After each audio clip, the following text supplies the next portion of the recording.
everybody? This is Pagan. I was supposed to have Butterfly with me, but she's sick today. She'll be joining me next week.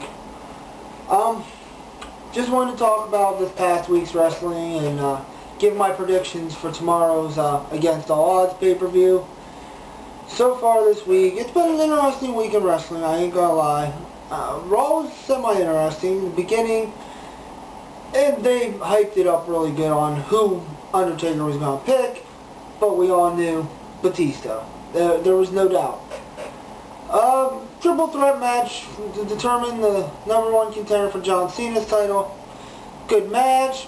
Could have went either way on between Edge, Orton, or HBK, but we all knew HBK was going to go. Other than that, there was a few matches. It was semi-good. I'm not going to knock it. It was better. It was one of the better Raws we've had all year. I will say that. ECW, I'm not even going into. In all honesty, my whole thing with this past week's ECW is I'm no longer calling it ECW. I got a new name for it. It's the Hype Bobby Lashley and Squash the ECW Originals show. That's all it is. They're trying to build up Bobby Lashley and destroy any credibility that any of the ECW originals have. That's it. Look at how many of them got squashed over the last, 3-4 weeks. Every single Raw, or every single ECW, hell, even Balls got squashed on Raw this past week. They don't care about the ECW wrestlers, at least not the originals. So I'm losing interest in it. In all honesty, I'm not even sure I want to watch it anymore. It's very disappointing. SmackDown, the face-off between Undertaker and Miz, pretty interesting. We knew Miz was going to get squashed. That was obvious. He got in a few blows and that was about it. Decent SmackDown. Deuce and Domino, though, I want to touch on that a little bit. It's aggravating. This was their 4th week actually being on TV. Last week they beat the Tag Team Champions. This week they're going against the Tag Team Champions again. Not for the title. Why? If they beat them last week, this week should be a title match. They beat them this week. Is next week going to be a title match? Hell no. You know why? Because the following week is the No Way Out pay-per-view, and the tag champions are in a match defending the tag titles against only one team that's on SmackDown. Because Eminem and Hardy's are on both Raw and SmackDown. They're not a team. They're just throwing them together for pay-per-views. Another thing I want to touch on, Gregory Helms. Longest reigning Cruiserweight champion in WWE history. Because he hardly ever defends it. Honestly, I can't remember when. If somebody actually has the information and can say in my comments, I'd love to remember when Gregory Helms actually defended the title last. Because I don't remember him really defending it too much against Matt Hardy. He's hardly ever on SmackDown anymore, and when he is, he's in a match that he's either getting squashed or it's a nothing match. And he doesn't defend the title anymore. And he put on a good match with Daivari, but he didn't defend the title. That bothers me. He hasn't defended the title in God knows how long. And it's aggravating.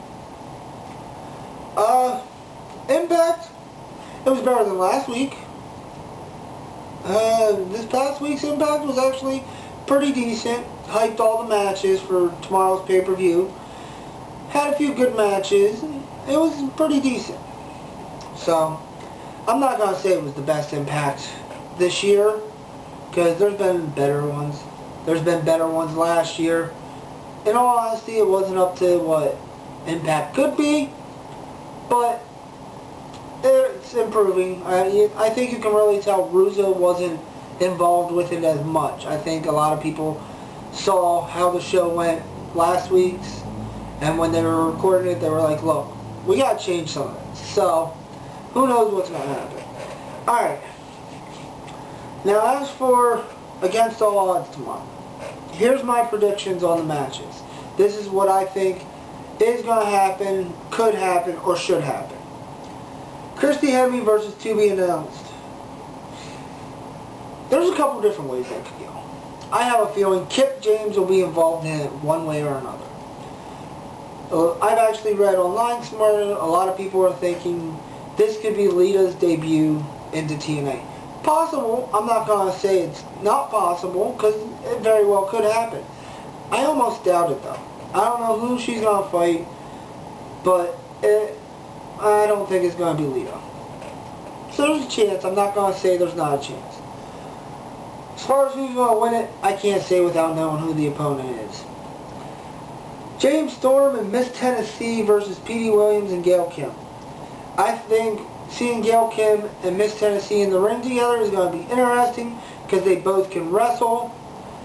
But I got to give it to James Storm and Miss Tennessee. I don't think Petey Williams is big enough to go against James Storm and actually win. In all honesty, I think putting Petey in to replace Chris Harris to do this, I think that was an interesting idea, but they need to bring Chris Harris back to actually feud with Storm. The base brawl match, Team X-Time versus Team Persinski. Honestly, I don't care. You got Lance Hoyt, who nothing's really being done with him right now. He needs a bigger push. Going against the Demon from WCW. And then they got a baseball player each on their side. Honestly, I don't want to see baseball players in the ring, and I don't want to see wrestlers playing baseball. That's just me. Now, as far as the Demon coming back and wrestling, at least he's been trained. It's not like it's all baseball players and just Lance Hoyt. So, I honestly see that being Lance Hoyt because he's the only one from actually TNA and not from somewhere else. Motor City Chain Match, Rhino versus AJ Styles. That one's going to be interesting. I don't think AJ is going to be able to just lie down like he did at the last pay-per-view and the Last Man Standing match. I hope it's going to be a good match. I don't know. I can see it being a good match if it's done right. We just got to wait and see whether it's done right or not. The Little Italy Street Fight non-title match. Team LAX versus Team 3D. Why it's non-title, I don't know. It's going to be one hell of a brawl, though. I see 3D winning it for the simple fact that titles ain't on the line. X Division Championship match. Chris Sabin versus Jerry Lynn. I think Sabin's going to win it. He's a young up-and-comer. He's done a lot of things. And if they give Jerry Lynn the title, it's going to be until Destination X, and that's going to be just 1 month he held the title. If he does, it's going to be his last title reign. It's going to be his last shot, and then he's going to permanently retire from the ring. Don't know. But I say Sabin's going to win. Prison Yard match. Sting versus Abyss.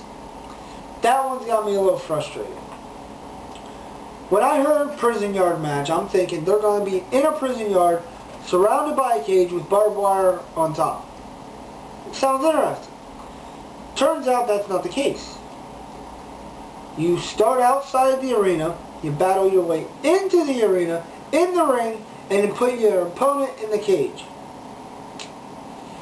Sounds interesting. So my prediction on the Prison Yard match is Abyss is going to win. It's actually going to end the feud, I hope. If they continue the feud between Abyss and Mitchell and Sting, it's going to wear too thin. So I hope this is the last time they fight and it ends the whole thing.